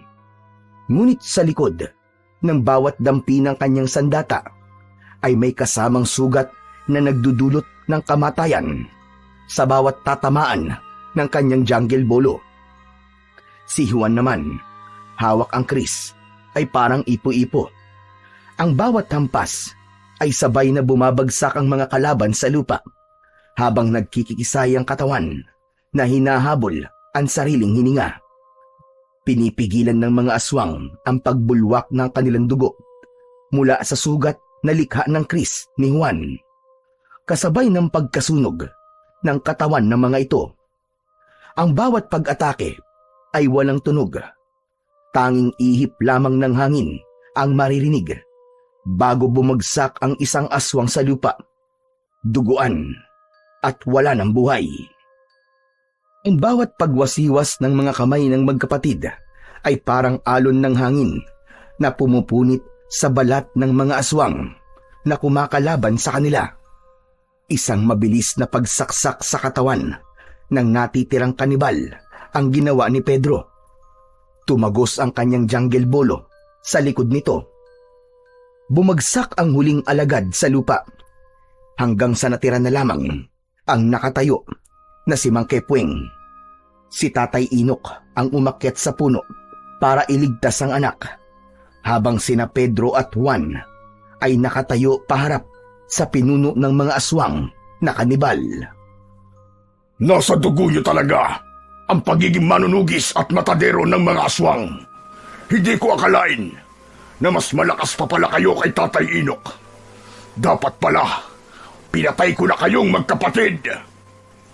Hindi mo na kailangan magsisi, hayop ka. Dahil huli na, kami naman ang kakatay sa'yo.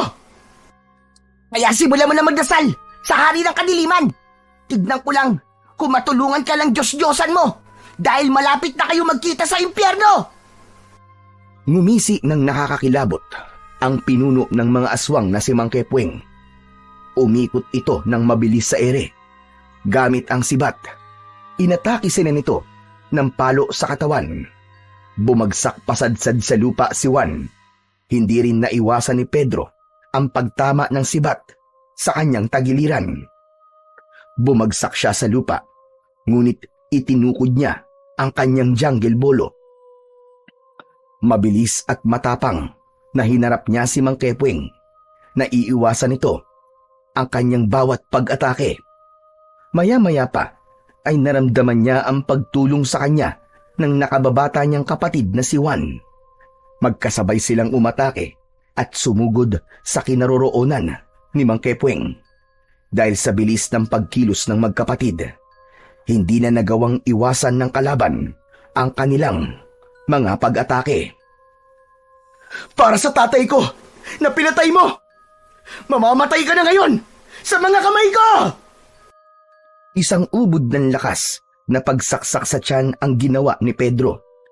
Tumagos ang talim ng jungle bolo hanggang sa likod nito. Kasunod ng pag-ikot naman ni Juan gamit ang kris.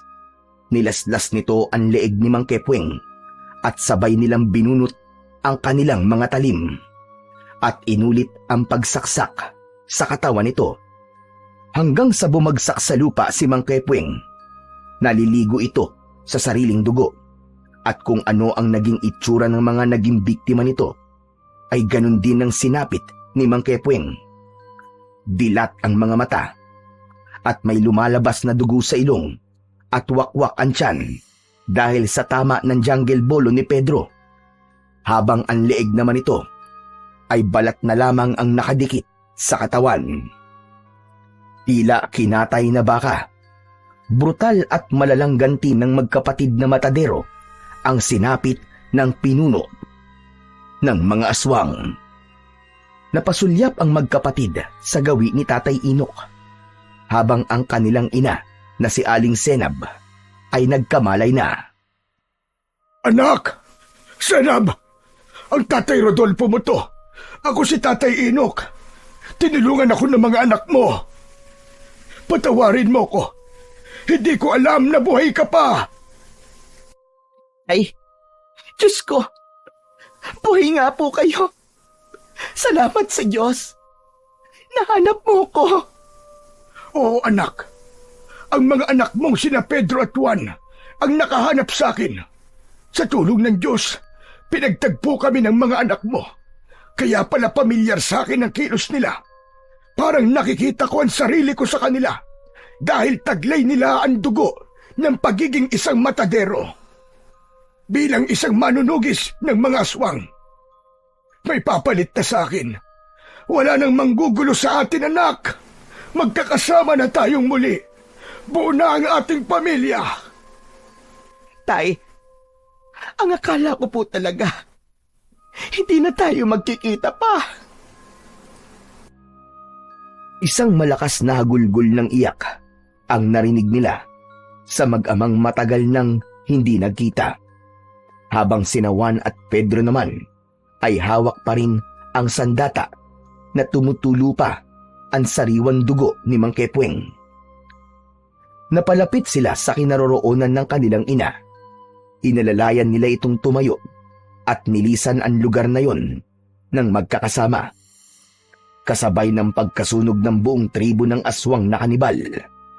Magmula ng gabing yon ay wala nang naging balita tungkol sa mga lalaking natatagpo ang patay sa kakawyan. Wala na rin ang banta ng panganib at natahimik na ang kanilang mga buhay. Masayang muka ng magkapatid ang bumungad sa tindahan ng matanda bilang mga bagong matadero sa palengke. Araw-araw na pinapanood ng mga tao ang pagpapakitang gilas ng magkapatid. Palaging ubos ang kanilang panindang karne.